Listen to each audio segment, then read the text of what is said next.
This mother bear collapsed on the coffin of this human baby.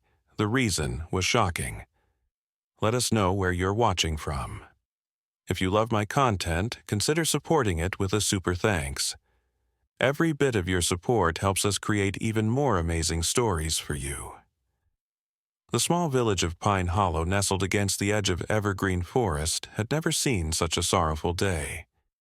Rain fell in gentle drops, as if the sky itself wept for little Emma Morgan, only 7 months old when pneumonia claimed her life 3 days earlier. The Morgan family, Lily and Jacob, stood motionless beside the tiny white coffin adorned with wildflowers, their faces frozen in that peculiar expression of people who had cried so much they had no tears left. The mourners gathered under a cluster of elm trees where the forest met the village cemetery. Emma's grandparents, neighbors, and even Dr. Savannah Reed, who had fought desperately to save the child, all stood in respectful silence. No one spoke above whispers, as if normal voices might disturb the fragile peace of the moment. Lily Morgan clutched a small teddy bear, Emma's favorite, her knuckles white from holding it so tightly. She was just learning to laugh, she whispered to her husband, who could only nod, words failing him completely. The village pastor had just begun speaking when Connor Adams, Emma's godfather, noticed movement at the forest's edge. At first, he thought it was just the wind rustling through the underbrush, but then he saw her. A massive brown bear, her coat catching the few rays of sunlight that broke through the clouds. Connor's breath caught in his throat. "Bear," he whispered urgently, pointing toward the tree line.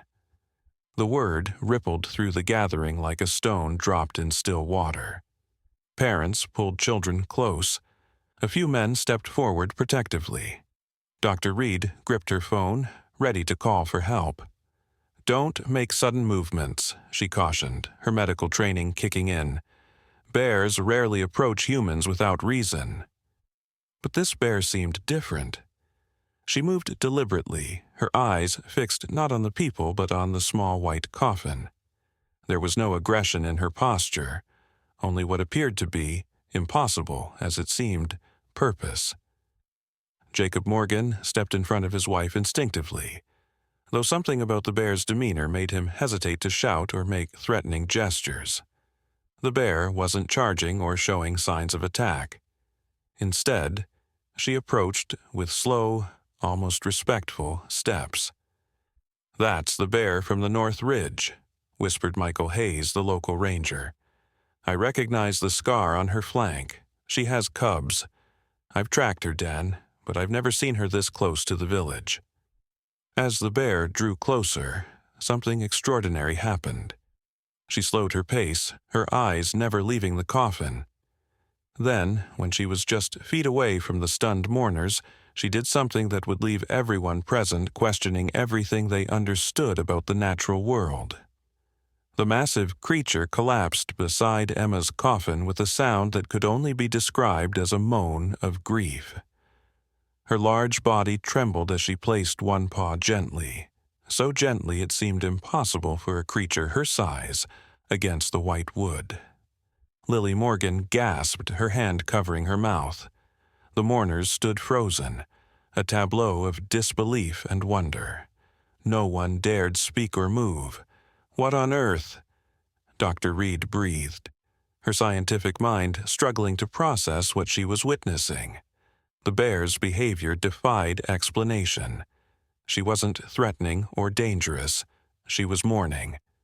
But how could a wild animal know to grieve at a human funeral? What possible connection could exist between this forest predator and the tiny baby being laid to rest? The answer, when it came, would shake the foundations of everything the villagers of Pine Hollow understood about the barriers between human and animal worlds. And it began with a whispered realization from Lily Morgan, whose trembling voice broke the silence. "Jacob," she said, her eyes wide with recognition. "It's her. It's the mother bear from last summer, the one with the injured cub." Jacob's face transformed as understanding dawned, and tears he thought had all been spent, began to flow anew. "It can't be," he whispered. But even as he spoke the words, he knew his wife was right. "What are you talking about?" Dr. Reed stepped closer, her professional curiosity overcoming her fear. The gathered mourners leaned in, confusion and wonder battling on their faces. Lily's voice trembled as she spoke, her eyes never leaving the bear who remained motionless beside her daughter's coffin. "Last summer, when I was 8 months pregnant with Emma," she began, her voice gaining strength as she spoke, "Jacob and I were hiking near Crystal Lake. We do it every year on our anniversary." Jacob nodded, his hand finding Lily's. "We had packed a picnic. It was a perfect day.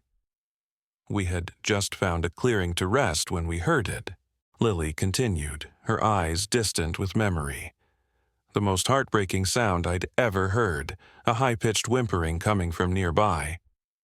"I told Lily to stay put," Jacob said, his voice rough with emotion.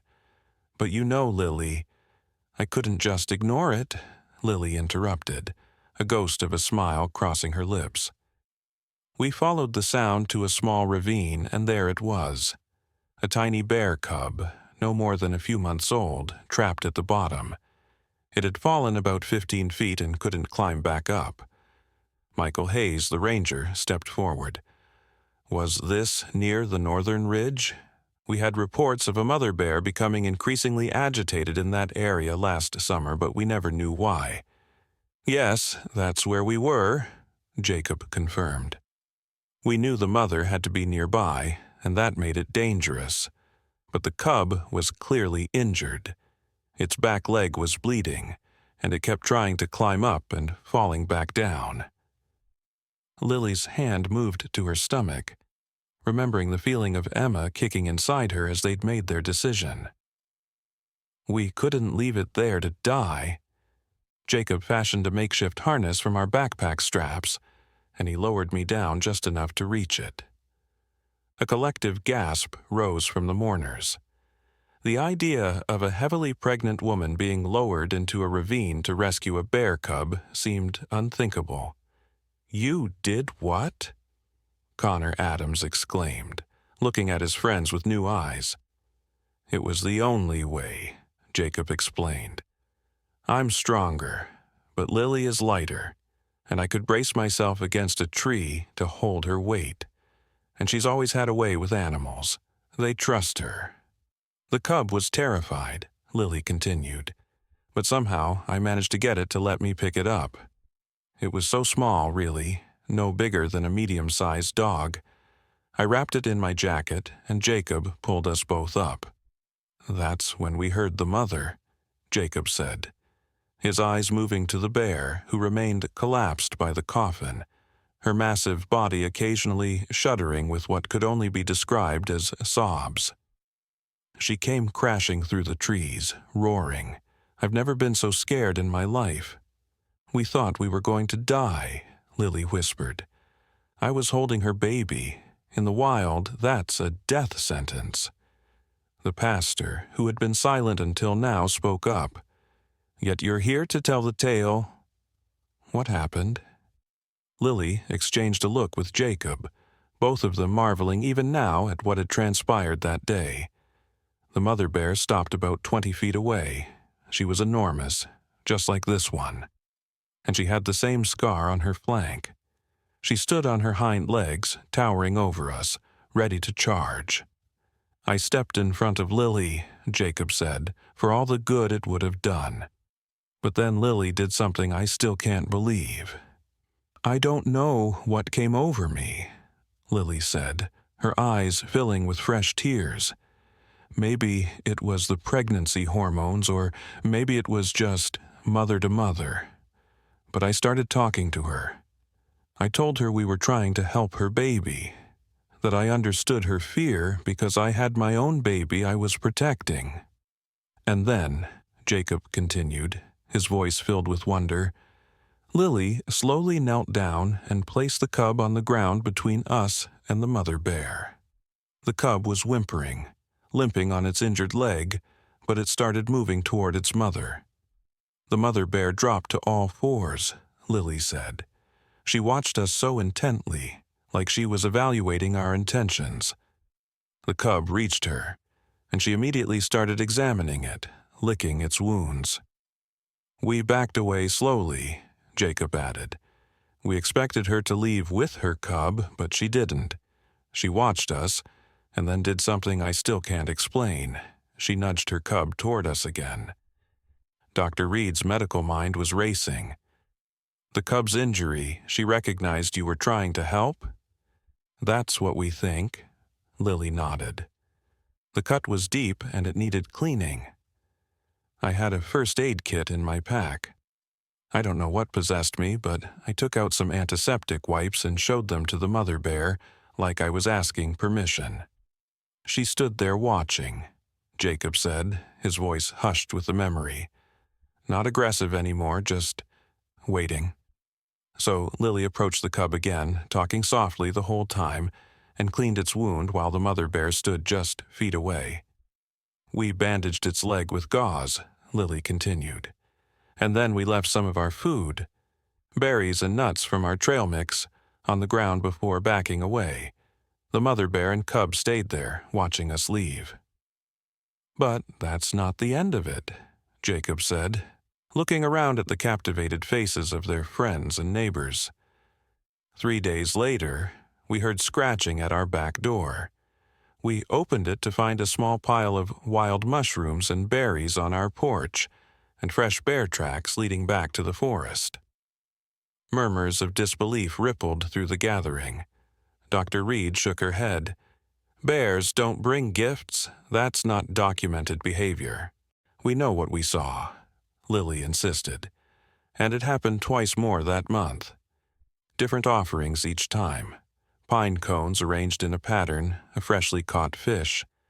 Then, as my due date approached, the visits stopped. We assumed the bear and her cub had moved deeper into the forest for the winter. The group collectively turned to look at the mother bear, who remained in her position of grief beside Emma's coffin. But what connects Emma to the bear? Connor asked, still struggling to understand. She wasn't even born when this happened. Lily's face crumpled then, a fresh wave of grief washing over her. Emma was born during the first snowfall of winter. There were complications. She came early and she was so small. Dr. Reed had to perform an emergency C-section, and Emma wasn't breathing when she was delivered. Dr. Reed nodded solemnly, remembering that harrowing night. We almost lost her. She was blue when she came out. No heartbeat, no respiration. But then something happened outside the hospital window, Jacob said, his voice barely audible. A sound, a deep, resonant bellowing. The bear had somehow tracked us to the hospital. She was standing in the parking lot, making this mournful sound that seemed to echo through the entire building. The hospital staff was in panic, Lily continued. Security was called, but before they could respond, Emma suddenly gasped and started breathing. Her heart started beating on its own. It was as if she trailed off, unable to voice the impossible thought. As if the bear called her back, Jacob finished quietly. Michael Hayes spoke up, his ranger's pragmatism battling with what he was witnessing. Bears do hibernate in winter. For one to be active during the first snow, to track humans to a hospital, it goes against everything we know about bear behavior. And yet here she is, Lily said, gesturing to the grieving bear. After Emma recovered and we brought her home, we found more offerings on our porch, fresh berries in the dead of winter, when they shouldn't have been available. And twice we spotted the mother bear and her cub, healthy now, running with no limp, watching our house from the edge of the forest. Emma seemed to sense her too, Jacob added. Whenever the bear was near, even if we couldn't see her, Emma would turn her head toward the window and make these happy, gurgling sounds. "The last time we saw the bear was 3 weeks ago," Lily said, her voice breaking. "The day before Emma got sick. She and her cub, not so small anymore, came right up to our backyard fence. Emma was in my arms on the porch. The mother bear stood up and looked right at Emma, and I swear—" Lily stopped, choking on a sob. "The bear bowed her head," Jacob finished, like she was saying goodbye. A heavy silence fell over the gathering as the implications of this extraordinary story sank in. The mother bear, still in her position of grief, let out another mournful sound that seemed to vibrate through the ground beneath their feet. "How did she know?" Someone whispered. "How could she possibly know Emma had passed?" No one had an answer, but as they watched, the massive creature raised her head and fixed her intelligent eyes on Lily and Jacob. The connection between the grieving parents and the bear was palpable, transcending the boundaries between human and animal in a way none present had ever witnessed. And then, something even more astonishing occurred. The bear slowly rose to her feet, her movements deliberate and careful.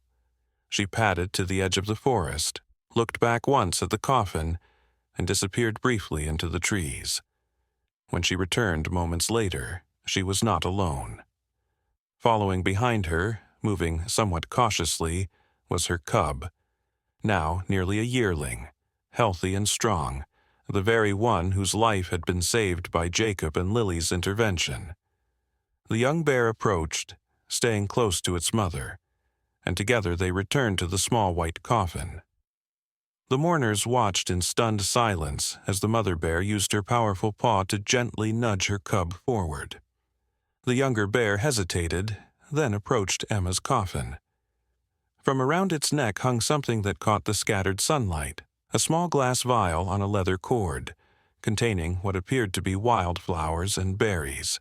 "Is that—" Connor began, unable to complete the thought. "A memorial offering," Michael Hayes breathed, his ranger's knowledge failing to explain what his eyes were witnessing. "Like humans leave flowers at graves." The cub carefully removed the vial with its teeth and placed it atop Emma's coffin, then backed away to rejoin its mother.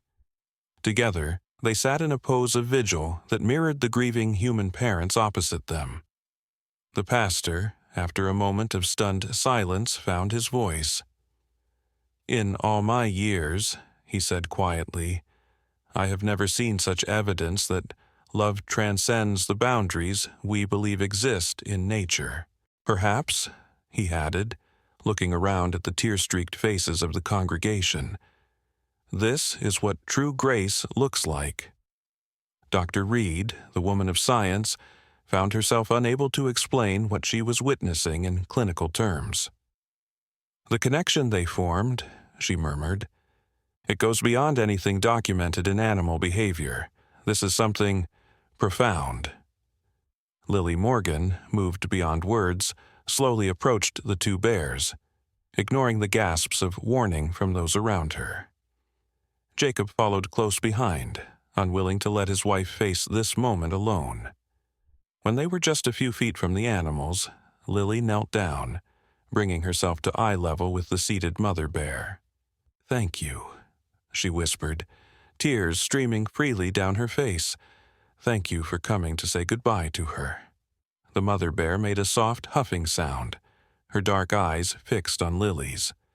For a moment that seemed to stretch into eternity, human mother and bear mother regarded each other in a shared understanding of loss and love that needed no words.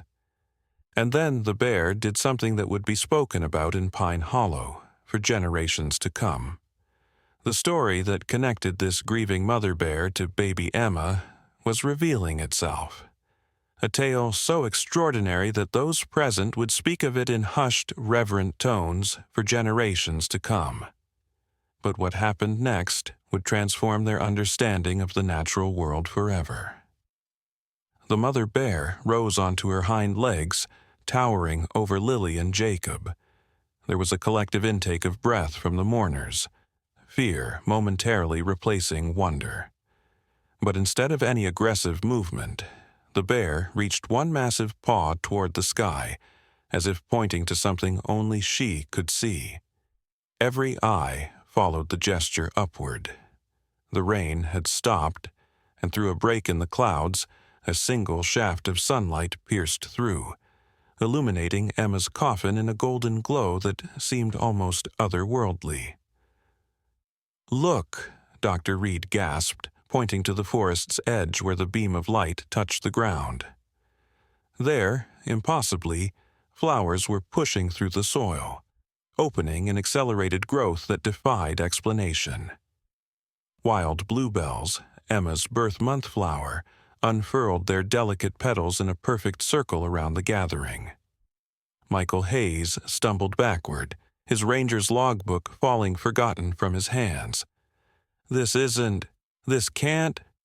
"It's happening," whispered the pastor, his theology struggling to incorporate what his eyes were witnessing. "Like the old legends." "What legends?" Connor asked, his voice hushed with awe.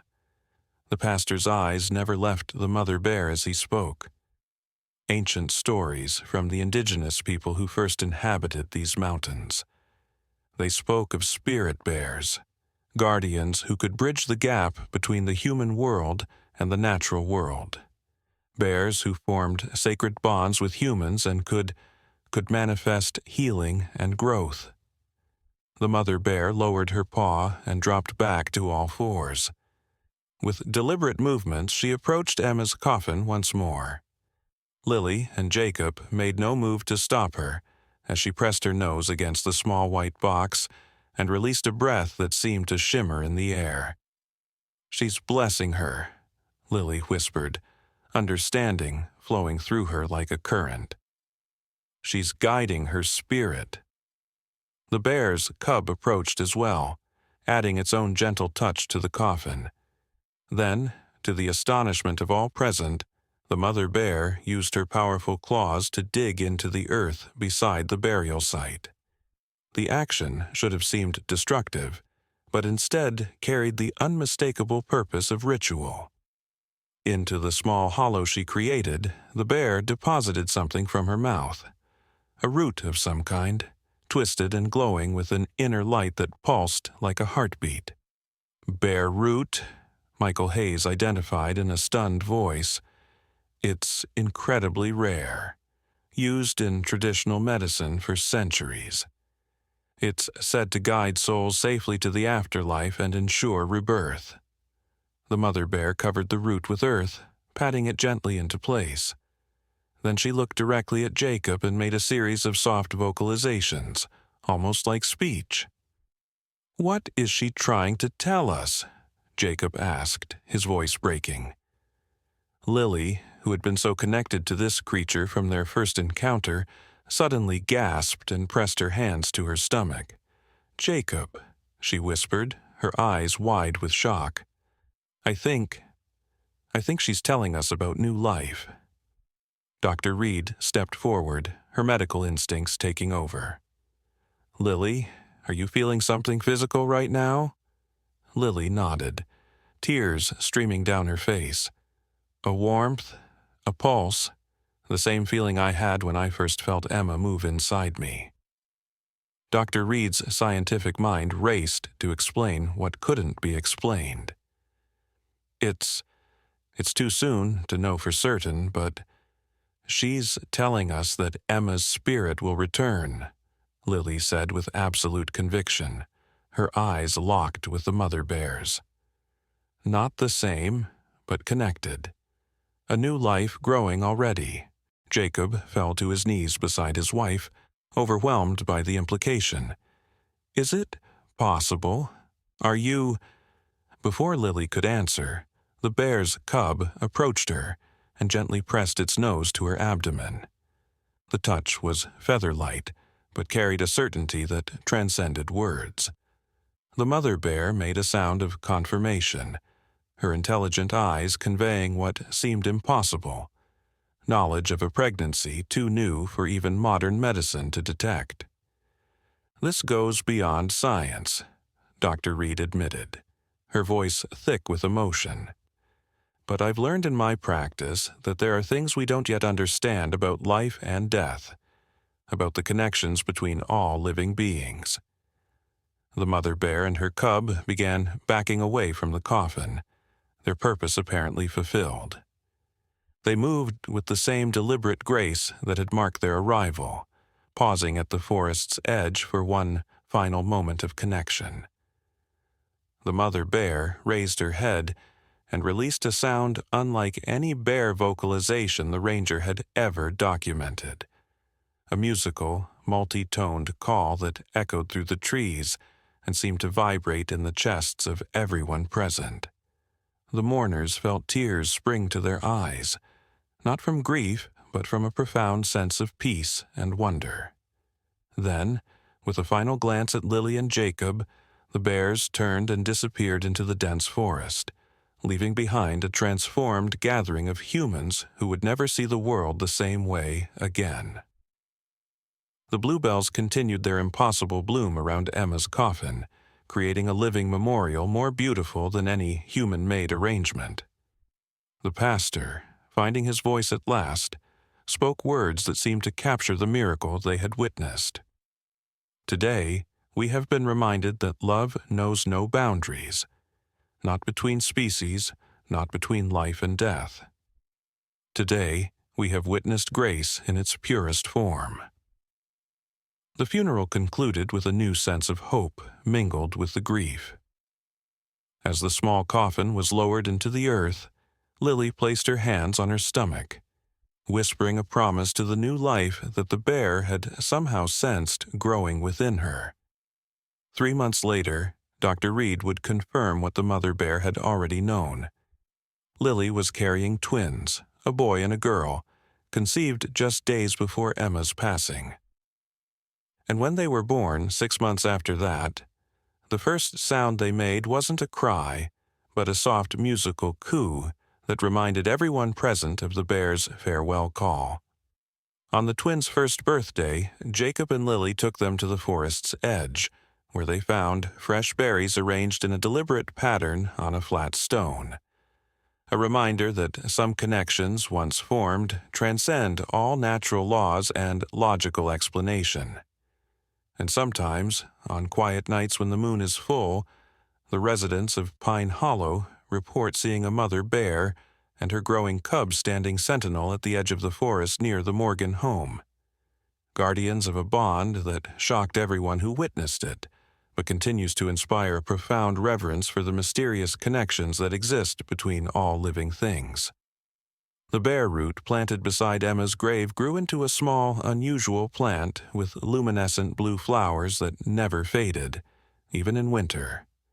A living reminder of the day a mother bear collapsed on a human baby's coffin and changed everything the people of Pine Hollow thought they knew about grief, love, and the invisible threads that connect all life in ways science has yet to fully understand. 6 years passed, and the story of the mother bear and baby Emma became something of a legend in Pine Hollow. Some believed it wholeheartedly, having witnessed it firsthand. Others, particularly newcomers to the small town, regarded it as a charming local myth, the kind of story small communities tell to distinguish themselves. What no one could deny, however, was the unusual plant that grew beside Emma's grave.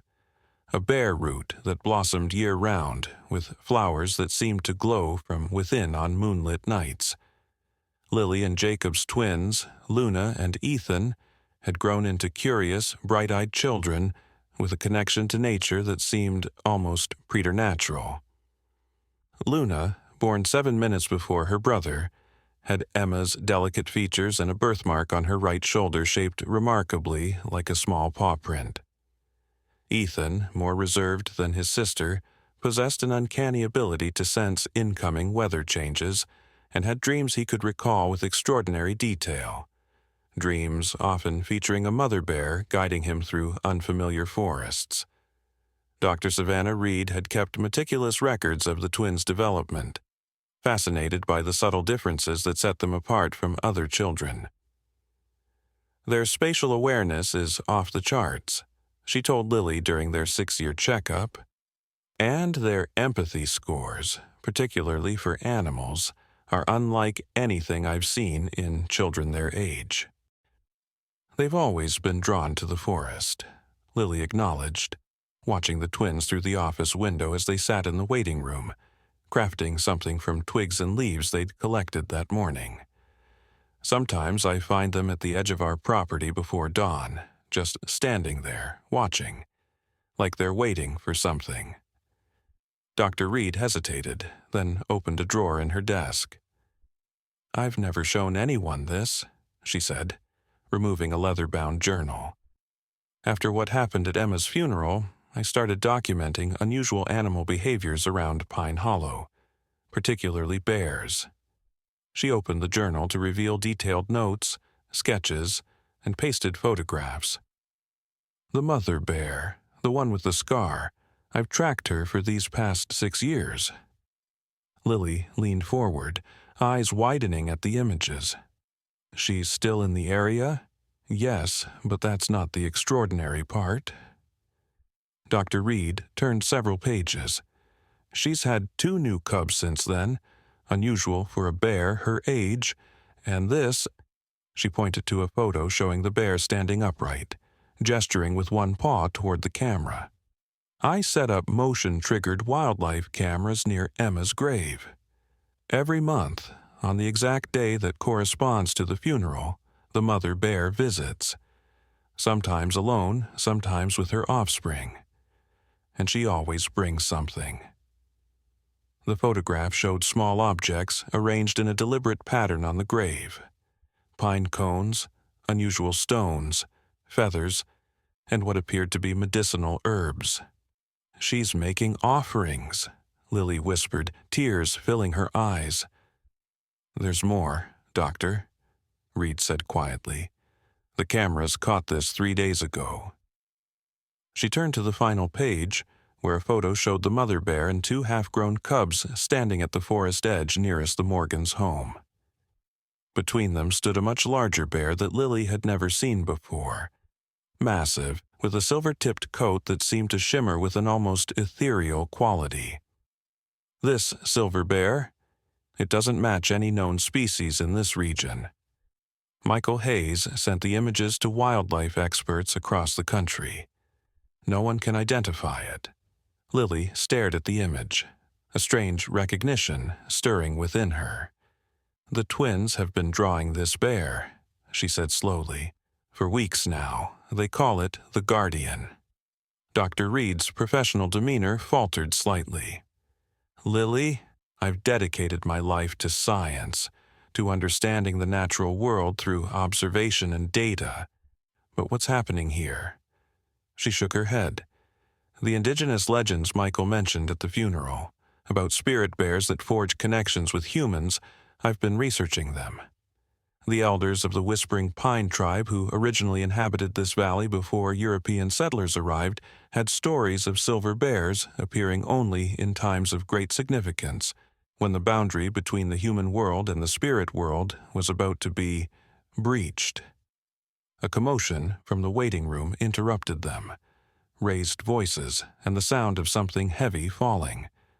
Lily and Dr. Reed rushed out to find the reception area in chaos. The twins were no longer sitting quietly with their crafts. Instead, they stood at the center of the room, holding hands, their eyes fixed on the clinic's front door, which now stood wide open despite the electronic lock that should have prevented it. "They just got up and the door opened by itself," the receptionist stammered, pointing at Luna and Ethan. "I didn't push any button, I swear."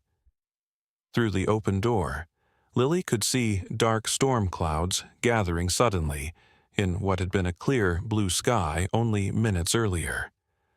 A wind whipped through the clinic, scattering papers and sending a potted plant crashing to the floor. "Mom?" Luna said, her voice oddly calm amidst the chaos. "She's calling us. The silver one. She says it's time." "Time for what, sweetie?" Lily asked. trying to keep her own voice steady as she knelt beside her children. "To meet Emma," Ethan answered simply, as though it were the most natural thing in the world. Dr. Reed stepped forward, her scientific mind still trying to process what was happening.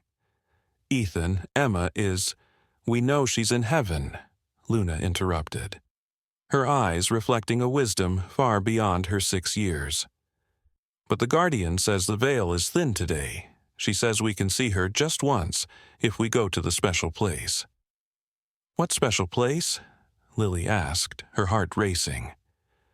"The heart of the forest," both twins answered in unison, their voices blending in a way that sent shivers down the spines of everyone present. "Where the bears dance under the moon." Jacob arrived at the clinic just as the strange wind died down, responding to an urgent text from Lily. Connor Adams, who had remained close to the Morgan family since Emma's funeral, came with him, along with Michael Hayes, the ranger whose obsession with the mother bear had only grown over the years. "I was about to call you anyway," Michael told them as they gathered in Dr. Reed's office, the twins sitting quietly now, crafting what appeared to be small wreaths from the materials they'd collected. "Something's happening in the forest. All the wildlife is behaving strangely. Birds flying in circular patterns, deer standing in formation at clearings, and the bears." He pulled out his phone and showed them trail camera footage from that morning. "Every bear in the region appears to be migrating toward the ancient grove at the heart of the forest." "The heart of the forest," Jacob repeated, looking at his children. "Just like they said." Connor, who had spent the past 6 years studying indigenous folklore after witnessing the events at Emma's funeral, cleared his throat. "The Whispering Pine Tribe has a legend about a day when the silver bear appears and calls all creatures to the sacred grove. They call it the Day of Remembrance, a single day when those who have passed can commune with the living." "That's just a legend," Dr. Reed said, though her voice lacked conviction. "So were spirit bears until we saw one in your photograph," Lily pointed out. She looked at her children, who had finished their wreaths and now sat wearing them like crowns. "What do you think we should do?" Luna looked up at her mother, her eyes reflecting pinpoints of light that seemed to come from within. "We need to go to the heart of the forest before moonrise," she said simply. "All of us. The guardian is waiting." "And Emma," Ethan added softly. "She's waiting too." The adults exchanged glances, a silent communication passing between them. They had all witnessed the impossible 6 years ago. Who were they to discount the words of these children who had been touched by whatever force had connected a mother bear to a human baby? "We'll go," Jacob decided, gathering his children close. "All of us." As dusk approached, an unusual procession made its way along the forest trail, leading to the ancient grove. Jacob and Lily led the way, each holding one of the twins' hands. Behind them came Dr. Reed, who had brought her medical bag, a scientist's instinct to be prepared, though for what, she couldn't say. Michael Hayes followed with ranger gear and detailed maps of the forest's heart. Connor Adams brought up the rear, carrying the journal of Whispering Pine legends he had compiled over the years. The forest seemed alive around them in a way none had experienced before. Fireflies emerged despite it being hours before their usual appearance time, lighting the path ahead like tiny moving stars. Unusual flowers bloomed along the trail edges, opening their petals as the group passed as if in greeting. Bird calls created a layered symphony that seemed to follow their progress. "The forest is welcoming us," Lily whispered, feeling a sense of peace despite the strangeness of their journey. As they neared the ancient grove, the trees grew larger and more widely spaced, their massive trunks covered with luminescent moss that cast a soft blue-green glow over everything. The twins moved more confidently now, occasionally pausing to touch certain trees or stones, as if following invisible markers. "We're close," Luna announced, pointing ahead to where the trees opened into a large circular clearing. The sacred circle.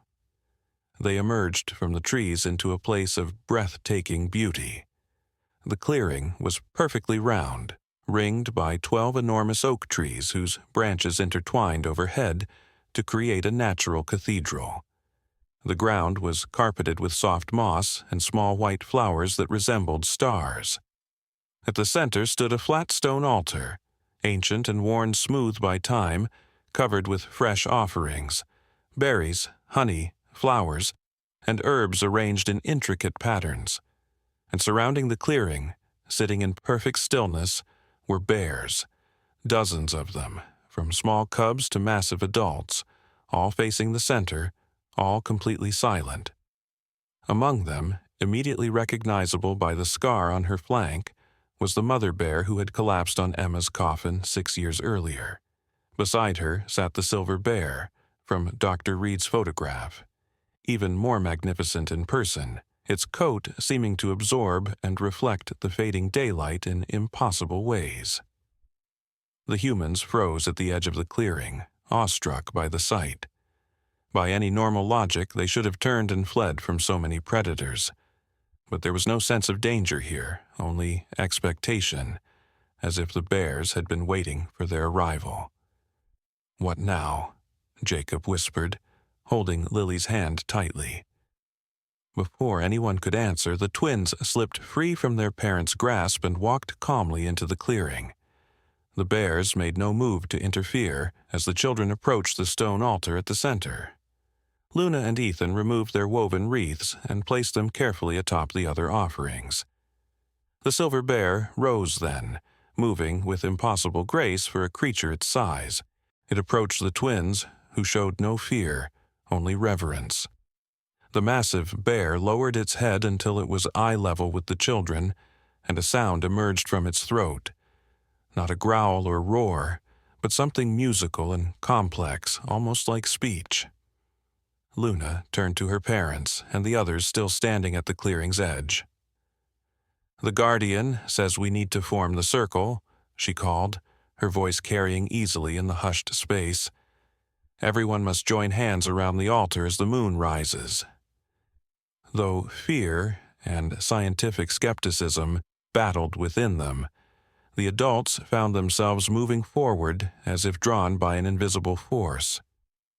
They joined the twins at the center of the clearing, forming a circle around the stone altar, their hands linked together. "Now we wait for moonrise," Ethan said calmly, "and we think of Emma." The silver bear returned to its place at the edge of the clearing, and a deep silence fell over the assembled humans and animals. The last light of day faded from the sky, and stars began to appear overhead through the opening in the canopy of branches. Minutes passed in this strange, peaceful silence. Then, at the eastern edge of the clearing, the first silver light of the rising moon spilled through the trees. As its light touched the stone altar at the center, something extraordinary began to happen. The offerings on the altar, including the twins' wreaths, began to emit a soft, pulsing light. The light grew stronger with each passing second, rising from the altar in tendrils that twisted and wove together, forming a column that reached toward the moon above. Within this column of light, a shape began to form. Indistinct at first, then gradually taking on definition. Lily gasped, her hand tightening around Jacob's as the shape resolved into the unmistakable form of an infant, their baby Emma, exactly as she had been, but composed of moonlight and the strange energy emanating from the altar. "Emma," Jacob whispered, tears streaming down his face. The luminous form of their daughter floated above the altar, moving with the fluid grace of a being no longer bound by physical limitations. Her face, perfectly formed and glowing with an inner light, broke into a smile of pure joy as she beheld her family. "She can see us," Dr. Reed breathed, her scientific mind struggling and failing to explain what her eyes were witnessing. The bears around the clearing began to make a soft, harmonious sound, not threatening, but musical, rising and falling in complex patterns that seemed to support and strengthen the manifestation at the center of the circle. Emma's form drifted closer to her parents, reaching out with tiny translucent hands. Though there was no physical contact, both Lily and Jacob felt a warmth spreading through them as their daughter's spirit touched their joined hands, a sensation of pure love, undiminished by death or time. The twins stepped forward, gazing up at the sister they had never met in life. Emma's luminous form lowered to their level, and for a moment that seemed to exist outside of normal time, the three siblings communed in a way that transcended language or physical reality. "She's saying thank you," Luna said, her voice filled with wonder, "for keeping her memory alive, and for being born." "She says she chose us," Ethan added, "before we came to Earth. She knew her time would be short, but she wanted to be part of our family even briefly." Lily sobbed openly now, overwhelmed by emotions too complex for words. "We miss you so much, sweetheart," she managed to say through her tears. The luminous form of Emma seemed to brighten in response, as if absorbing and reflecting back her mother's love. Then, to everyone's astonishment, she began to speak, not with a human voice, but through a series of light pulses and vibrations that somehow translated directly into understanding within their minds. "I was never truly gone," came the impression. "I've watched over you all. The Guardian helped me stay connected to this world until tonight." All eyes turned to the silver bear, who sat regally at the edge of the clearing, its intelligent eyes fixed on the scene at the center. "There are many worlds layered together," Emma's spirit continued. "Death is just a doorway between them. Tonight, the door stands open, but only briefly." "Why?" Connor asked, his years of researching indigenous legends suddenly inadequate in the face of this direct communion with the spirit world. "Why tonight?" Emma's luminous form drifted toward the silver bear, then back to the humans. "The Guardian comes only when balance needs to be restored. Something is coming to Pine Hollow, a threat to the forest, to the bears, to all life here." Michael Hayes stepped forward. "The logging company," he said, understanding dawning.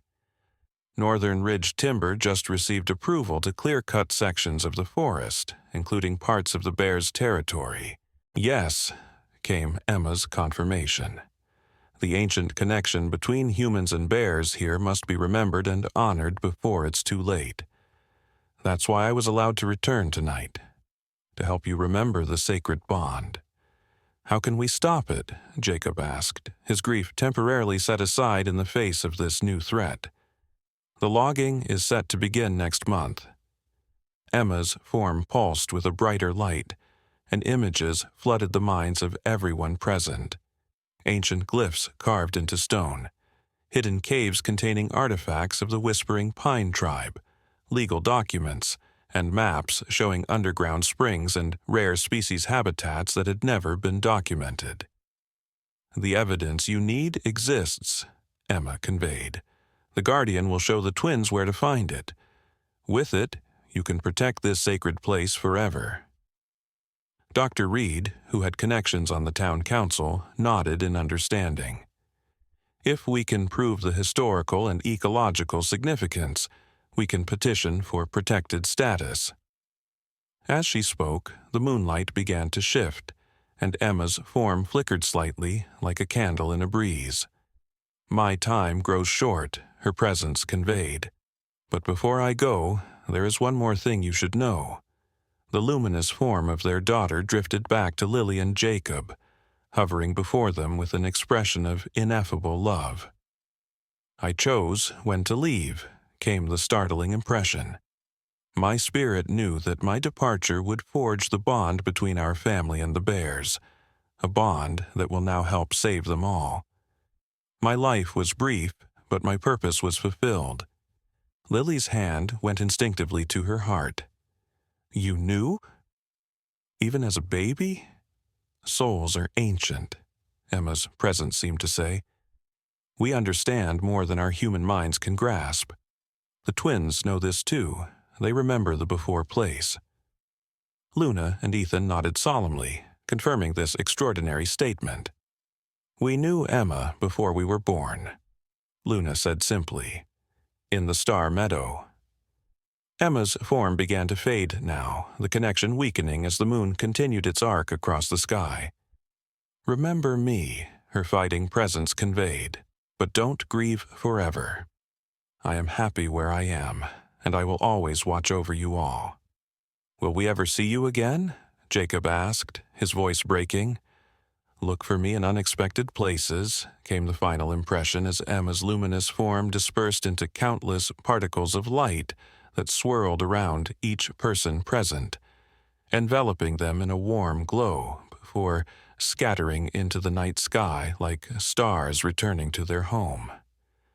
As the last of the light faded, the silver bear rose and approached the stone altar. With movements of impossible delicacy for such a massive creature, it rearranged the offerings, creating a new pattern that somehow conveyed both completion and beginning. Then it turned to the twins and touched its nose gently to each of their foreheads, a blessing or perhaps a promise. When it pulled away, both children had a small, luminous mark at the spot, a crescent moon that glowed softly for a moment before fading into their skin like a tattoo, visible only in certain light. The map is inside us now, Ethan explained, his voice calm despite the extraordinary experience. We'll know where to look. And when, Luna added. The Guardian says we have 6 days to find everything we need before the logging company finalizes their permits. The silver bear turned to the mother bear with the scar, Emma's bear, and made a series of complex sounds. The mother bear responded in kind, then approached Lily and Jacob.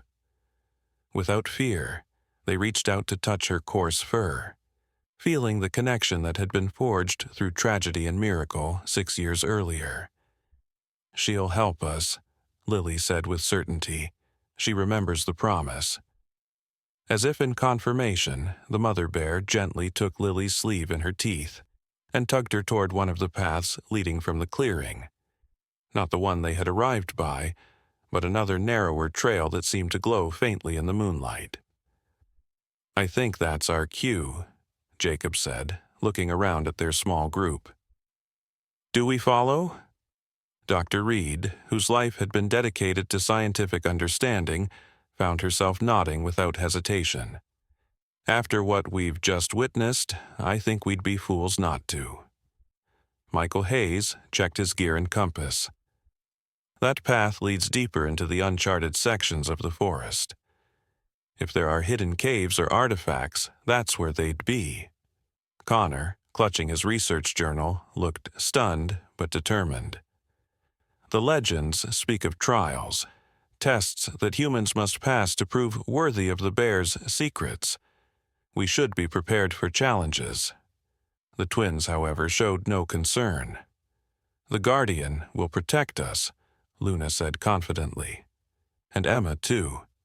As if to confirm her words, a shower of small lights, like fireflies but more brilliant, descended from the trees above, swirling around the humans before moving down the path, illuminating the way ahead. Lily took a deep breath, feeling a mixture of grief and wonder, loss and discovery.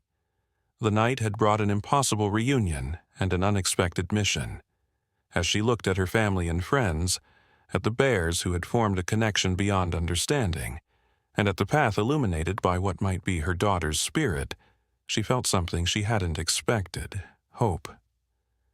Let's go, she said, taking Jacob's hand in one of hers and Luna's in the other. We have a forest to save and promises to keep. Together, the unlikely group, humans, bears, and perhaps even a spirit, began their journey down the moonlit path. Guided by lights that defied explanation and bonds that transcended the boundaries between life and death, human and animal, science and magic. And somewhere, in whatever realm she now inhabited, Emma watched over them all, the precious child whose brief life and unexpected death had created a connection powerful enough to save an ancient forest and all who called it home. The bare root planted beside Emma's grave pulsed with renewed light that night, as if responding to her brief return. And those who passed by the cemetery in the days that followed reported hearing the sound of a baby's laughter carried on the wind, a joyful reminder that love, like the roots of the ancient trees, runs deeper than we can see and connects us all in ways we are only beginning to understand.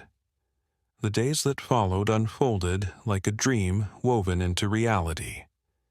Guided by the twins' mysterious new knowledge and the mother bear's unwavering presence, the unlikely group discovered exactly what Emma's spirit had promised. Ancient cave paintings depicting the sacred bond between the Whispering Pine tribe and the bears of the forest, hidden springs that fed the entire region's watershed, and rare plant species with medicinal properties found nowhere else on Earth.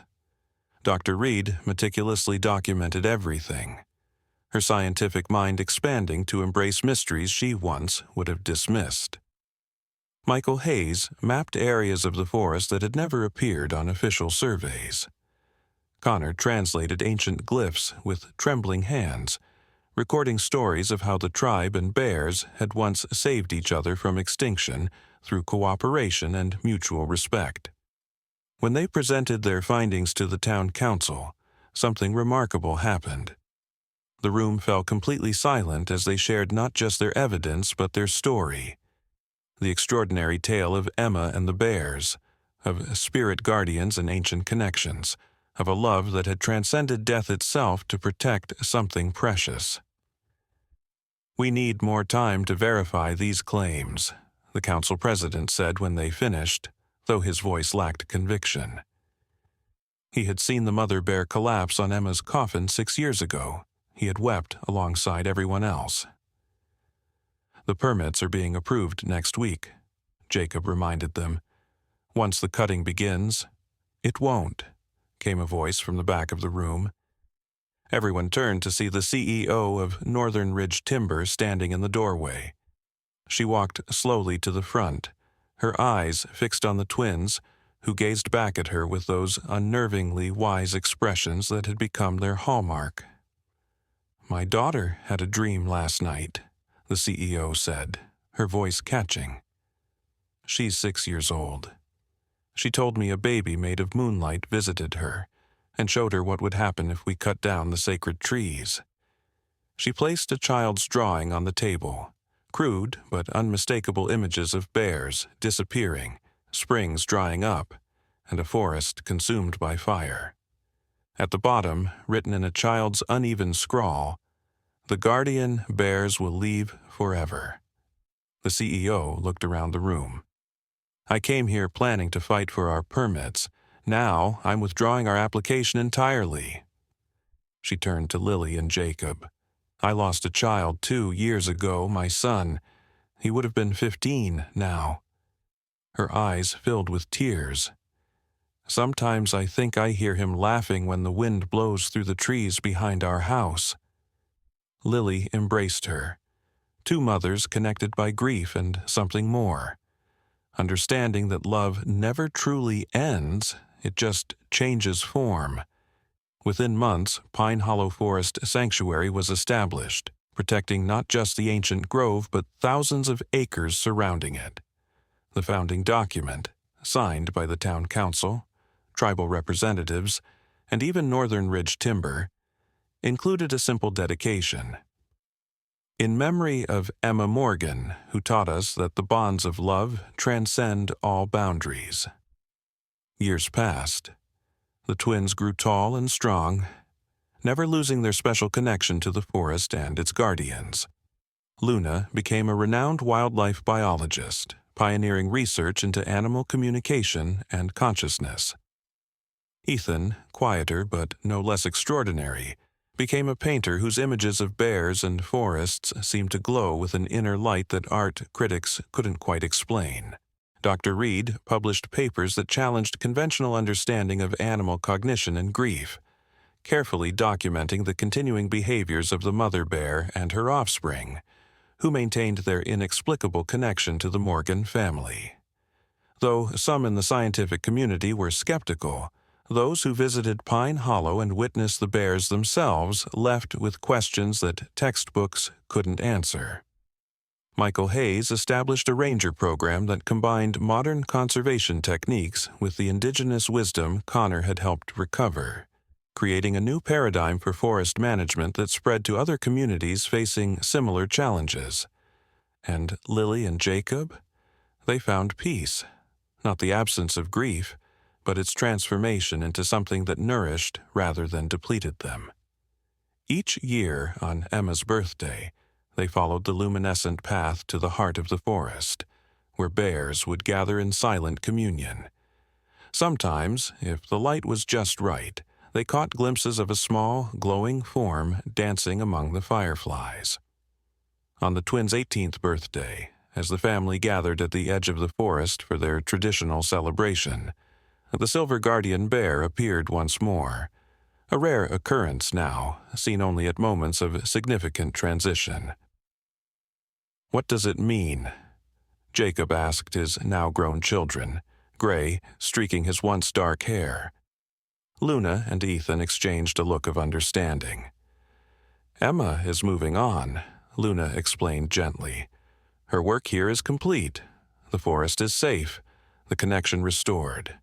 She's ready for her next journey." As if confirming her words, the sky above them filled with dancing lights, more numerous and brilliant than any aurora.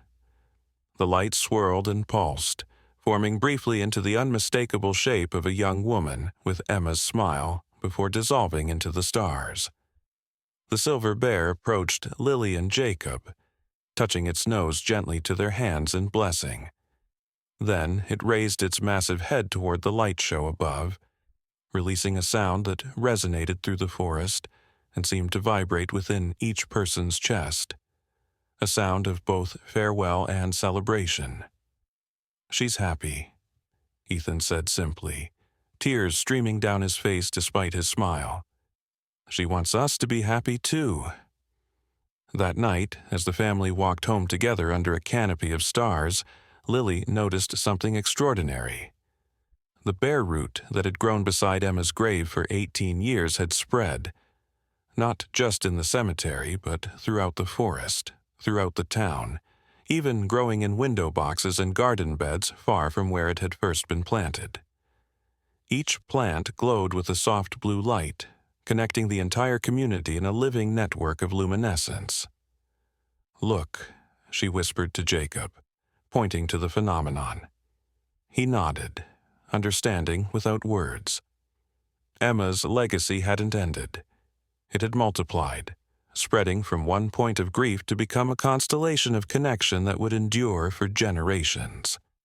As they reached their home, Lily paused at the mailbox, where a small bare root plant glowed particularly bright.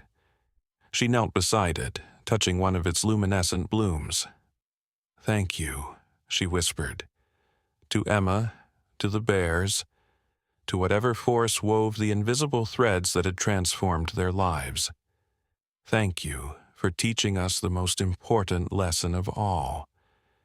Jacob joined her, wrapping an arm around her shoulders as they gazed at the glowing flower together. "That death isn't the end of love," he said softly. "That boundaries exist only in our minds," Luna added, placing a hand on her father's shoulder.